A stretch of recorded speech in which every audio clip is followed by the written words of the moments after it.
Good morning, teacher. How are you today? Bien.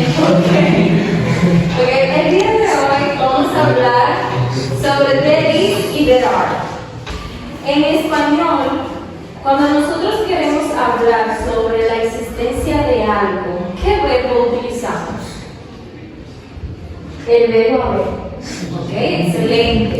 Entonces, el significado de estas expresiones en inglés es I. Es decir, que esto viene siendo como el mismo verbo haber. Entonces, como ya les decía, en esta lección aprenderemos a cómo usar estas expresiones para hablar acerca de la existencia de personas, de lugares o de cosas. Entonces, empecemos. Aquí tenemos la expresión there is. Lo usamos para el singular. Es decir, que cuando nosotros estamos hablando de una sola cosa, vamos a usar esta expresión. Aquí tenemos el siguiente ejemplo. There's a computer on the table. Como podemos ver acá en la imagen, hay una computadora en la mesa. La forma corta de there is es there's. Ponemos there, el apóstrofe S. Por otro lado tenemos there. Este lo usamos cuando vamos a hablar de la existencia de cosas, personas o lugares, pero de forma plural. Aquí tenemos el ejemplo. Podemos ver que hay 5 libros en el estante. Entonces, there are 5 books on the shelf. Bien, aquí tenemos la forma afirmativa y negativa e interrogativa, tanto para plural y singular. Como podemos ver, una expresión afirmativa usando there is y there are sería there's a desk. Pero si la quiero poner negativa, there isn't a desk o there isn't a book en este caso.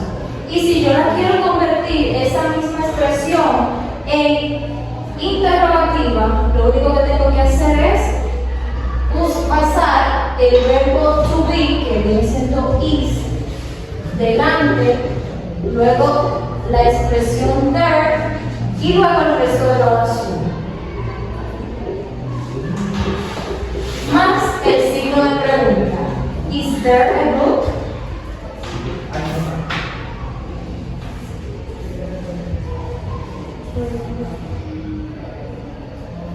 Bien, entonces aquí tenemos la estructura para formar oraciones afirmativas. Lo único que tenemos que utilizar es el verbo, la expresión there más el verbo is o are, dependiendo si es para singular o plural, y la frase preposicional, que es algo opcional.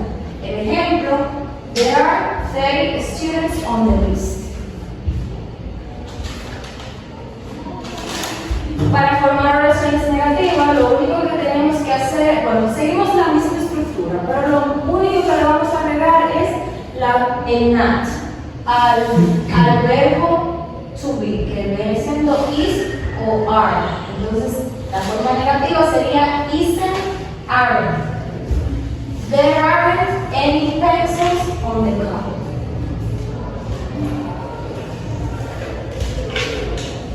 Y como les explicaba anteriormente, para formar frases interrogativas o expresiones interrogativas, lo único que tenemos que hacer es pasar el verbo to be al frente y luego la expresión there más el resto de la oración.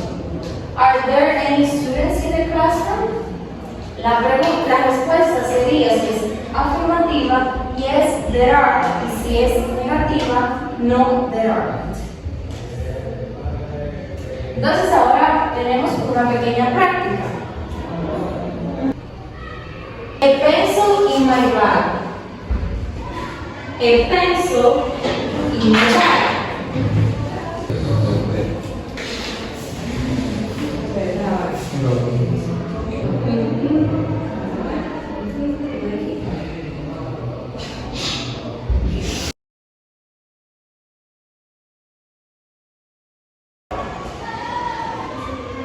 Esa era una simulación que te pedí. ¿Ok? ¿Alguien que quiera participar, por favor? Yo voy a ver. Any scissors in your pencil case. Aquí tenemos la primera parte y también tiene que dar la respuesta.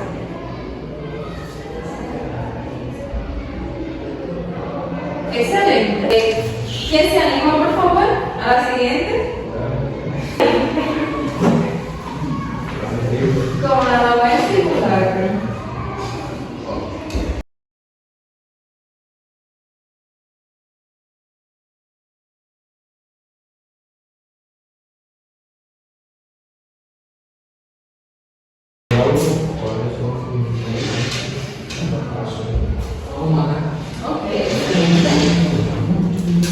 Entonces, gracias jóvenes, hemos hecho un trabajo excelente el día de hoy. Le voy a dejar una asignación para que la hagan en casa. Yo les estaré enviando este link para que puedan completarlo y tenerlo una